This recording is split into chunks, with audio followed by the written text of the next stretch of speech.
Hello, Tommy Stewart here from Tommy Stewart's Dyerwulf and classic thrash metal band Hallows Eve and owner of blackdoombarecords. I'm here to answer some questions from Antichrist Magazine. And first we have, please introduce Tommy Stewart's Dyerwulf to our subscribers. Tommy Stewart's Dyerwulf has been around since about 2016. We're a doom metal two-piece band. It is I and usually drummer Dennis Reed. We have 2 albums, some singles, 2 EPs. Our last album was called Doomsday Deferred. We're working on a 3rd album as we speak. We've done a lot of touring and it's been pretty good. We're very experimental. I have no idea what we're doing. So we're having a good time doing that. What is the meaning behind the band name? Well, I'm Tommy Stewart. I tried to put out a demo album. I didn't put it out. I barely put it out. Let's put it that way. I kind of gave it to some friends. It had 5 or 6 loose songs on it. I just played everything myself and little pieces of songs that I might use the pieces. I just wanted feedback. So I made 100 copies and I kind of put it out there, but I discovered that I suddenly couldn't find myself in Google searches because there were like 6 Tommy Stewarts that are musicians. So I was one night watching Game of Thrones, and each of the children in the first episode were handed a Dyerwulf cub. And this was their pet, Dyerwulf. And I went, there's my name, Tommy Stewart's Dyerwulf, because this is my pet project on the side of the label. So can you tell us a little about Firewolf 1? Firewolf 1 is the EP that I just released in September 2024. It was a small EP with 4 songs on it. The songs were shorter and a little peppier than our usual thing, and I just wanted to get that off my chest. It had one cover. We covered Melvin Laid an Egg by Blood Rock from a 1970 Blood Rock album. Can we talk about the lyrics on the release? Yes, 2 of the lyrics. One was a cover, one is an instrumental, and then there were 2 other songs. The lyrics were, I did some polls online on Twitter and here and there where you can do polls, and asked what was bothering people the most and just let people talk. And I did this several times over some time. And one of the things I came out with is people talked about their depression and how many meds they were on and how much medicine they took. And I said, well, me too. I can associate with this because I have medicine, not for depression, but I have medicines I have to take. I'm diabetic. And so I thought, yeah, that's a thing I can write about myself that other people can identify with. Another one's called Kept Pain Busy. That was 2 lyrics that people could identify with. Can you talk about the EP cover art? Yes, the cover art was awesome. It was created by Drone Artworks. The guy's name is Vaclav Traer. I'm not sure if I pronounced that correctly, but he's one of my favorite artists. The cover art shows a lot of fire. It shows the 2 direwolves, let's say, with hoods, and one has a hat because my drummer often wears a hat. And one guy's playing a string instrument. That's me. He doesn't have on glasses. Probably should have, because I always wear glasses. I have to. Sorry. And then let's see. But yeah, the album cover art, since it was explosively like volcanic and fire and everything, it sort of reminded me of the songs on there because they were more upbeat than my usual fare. Is it easier for you to release albums through your own label, Black Doomba? That's interesting. What I do is, I promote my band the same as I promote the other bands on the album. I don't promote me more or less. I have other bands on the label, and each one of them sort of has a season of promotion campaign for 2 to 3 months before the album comes out, and I do my band the very same.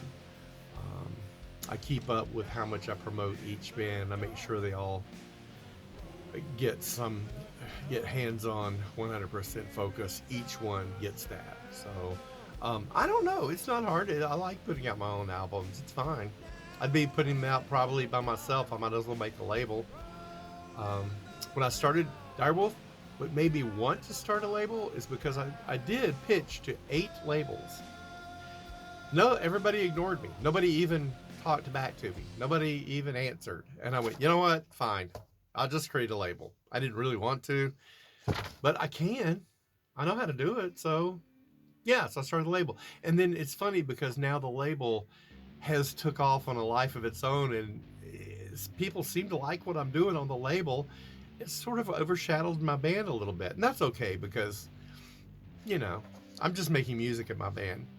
From your perspective, how has heavy metal changed over the past 50 years? That's interesting because when I first started getting into heavy metal, 50 years he's saying, because I've been doing this for 50 years.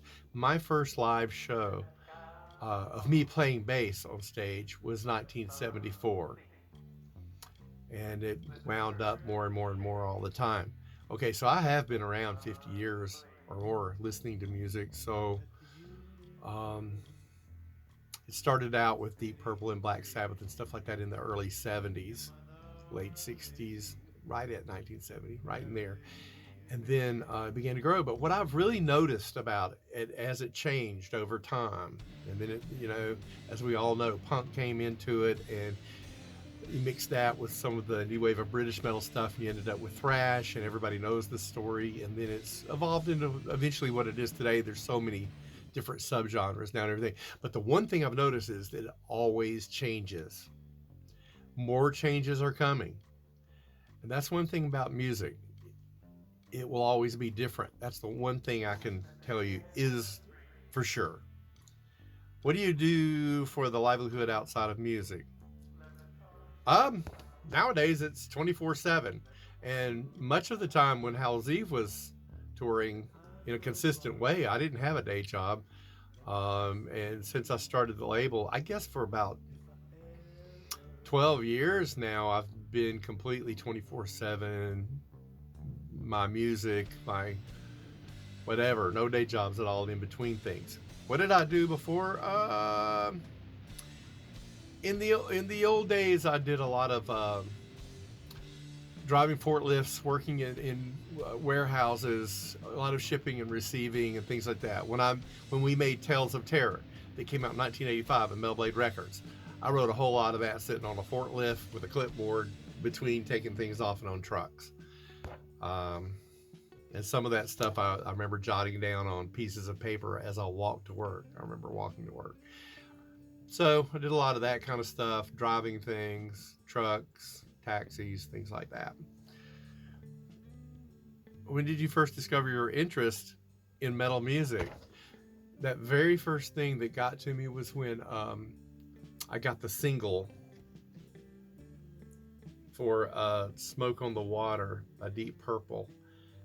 I was not, maybe 13, maybe 12. Anyway, I got that. And I liked the single so much, and you flipped it over, and the other side was a live version of it. It even wound it up more, and I went out and bought the album, bought the cassette of it, and had the cassette. I had a little tape player I would tape onto the front of my bicycle handlebars with my machine head Deep Purple tape in there, and ride down the road singing Maybe I'm a Leo and Highway Star. I'm a whopping like 12 years old doing this. It's awesome. Anyway, it kind of started there, and then I had like Sabbath 4, and it just went on from there. And it was right when all this stuff came out too. But that was what really got me interested in it. What obstacles have you faced as a musician? How do you overcome them? I think the main obstacle, the main takeaway I've got that I'd like to share with other bands is that if I did a thing that said like 10 things I would do if I was to start a band from scratch again, I think I would mainly pay attention to the first time you get with the other band members to make sure you're all on the same page. Is one guy doing it just for the heck of it and you're trying to go for broke? Are you trying to... You don't want them to practice with you, get all your songs up, and then when it's time to go out on the road, you get signed. Hey, now you're going to go on the road, and one or two guys says, "Oh, I can't really go out on the road. I can't really tour." You know, well, then what are we doing all this for? So make sure you're on the same page. You know, thematically for the band, what's your brand? Get all that done in the first or second meet. And if somebody doesn't want to go all the way and you want to go all the way, you need to get rid of them now, because they're just going to put the kibosh on you later. I think that's been a big obstacle for me, as I've played with a lot of people, got it going. Then when it was time to go do something, some of them kind of crapped out on me. Don't do that. All right. Is there a specific non-metal genre or artist you'd love to collaborate with? That is a great question, and I should be asking myself that, because I can't think of anybody in particular that's out of genre that I want to collaborate with. I've come very close to collaborating with a couple of people. One in particular disappeared on me, and I'm so sorry about that. Anyway, yeah, I'll have to think about that. Maybe that's something to ask myself for my next album, because I'm thinking about having some guests. I've got a few people in mind. Rapid fire section, just for fun. Are your thoughts on A1 generated cover art? Don't do it. Don't do it. Use real art. Make real things. Make real Dyerwulf skulls. Make real paintings. Come on, people. Just make your music real. Yeah, I use my computer, and I use some plugins to make reverb. I don't go find a swimming pool or a long hallway anymore to do things. I have recorded right like that, but yeah, that kind of stuff's acceptable. But you know, using compression on your drums, that's okay. You know, things like that. But yeah, A1. This is all. I hate to say it, but it's here. It's here to stay. I'm just not going to do it. All right, first album you bought with your own money.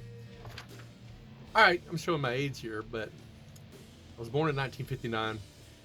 First album I bought with my own money, I was about 7 years old, and it was the Beatles album, the soundtrack of Help, the movie Help. The soundtrack version of it came with some of the soundtrack classical stuff on it. It had classical orchestral versions, and some of them had Beatles melodies in them. And the important thing about that for me was I listened to it so much, that's when I realized you could make a song, and then you could do different versions of the song, and it didn't just have to be this one thing. And it opened my mind to stuff, and I think that really influenced me later, because I started trying so many different things. But that's the first one I bought with my own money. I was only about 7. I just collected change around the house and stuff for a long time. I was always doing that. Is there a conspiracy theory you think could actually be true? No, but some of them are awesome. I laugh at a lot of them. Maybe the one that said that we've actually already been sucked into a black hole, but it's happening so slowly that we don't even know that we're already gone. It just still hasn't. We haven't become aware of it, but actually in like 2012, we were destroyed. I don't know. I guess that's pretty weird, but I like that one. If your music were a movie, which one would it be? I do not know, but it would have to be something weird. It'd have to be something where at the end of the movie, people who saw the movie might say, I don't know what I just saw. Because I think that's what they get after they listen to some of my later music with Tommy Source Dyerwulf. They listen to it and go, what was that? I'm kind of all over the place in style, so I don't know, honestly. If my music were a movie, which one would it be? I don't know. It would be an unusual movie. What's the worst job you've ever had? I've had some really bad jobs, and I've worked really hard. I often had 2 or 3 part-time jobs, and most of the jobs I took because I was mainly touring. A lot of times I would take jobs that nobody else would take. Sometimes I didn't even know how to do the work. and I would just somewhere to work for a few days or a couple of weeks until I get back out on the road again. I didn't think nothing of quitting jobs and then getting units. How bad were they? I don't know. Um, Getting down in the middle of chemical vats and cleaning them, working in 100-degree weather outside. Oh my God, construction jobs. It just sucks thinking about them. Working in the snow outside, it didn't matter. It was always hard. I don't know. What's the worst job you've ever had? They were all the worst job. Favorite pop song? That's hard. I do like some pop songs. Here, as of late, I can't really think of anything in particular. Would you call the Pretty Reckless pop? I don't know. To me, they're a rock band. I really like them. I liked in the old days. I liked things like I really liked "Hungry Like the Wolf" by Duran Duran. I liked a lot of songs like that. I had to think about the title. It's been so long, but yeah, there was a lot of 80s so-called alternative new wave I liked. I never really mentioned it much, but yeah, I liked a lot of that stuff. Favorite pop song? Future projects for Tommy Stewart's Dyerwulf. We're making our third album right now, and the third album will be much more similar to our second album, but further along. I do have a theme in mind. It'll be thematic. The songs are all going to kind of be about different aspects of the same overall subject, and I can't wait to do it. I'm writing and recording it as we speak. It probably won't make it out to the public till 2026. I have a couple of singles I'm going to release between now and then, though. And then Black Doomba Records, we have let me interject this. In Black Doomba Records, we have new albums coming out by Black Moon Cult, and some possible signings of a couple of bands that we've already put albums out. We just have to work out the contract stuff. And I've got about 6 bands on the table that I'm talking to that they may come out also. So I wanted to make sure to mention Black Moon Cult. That one is coming out, and it's going to be really good. Hope you listen to it. All right. Thanks a lot for the interview. See ya. Have a good one.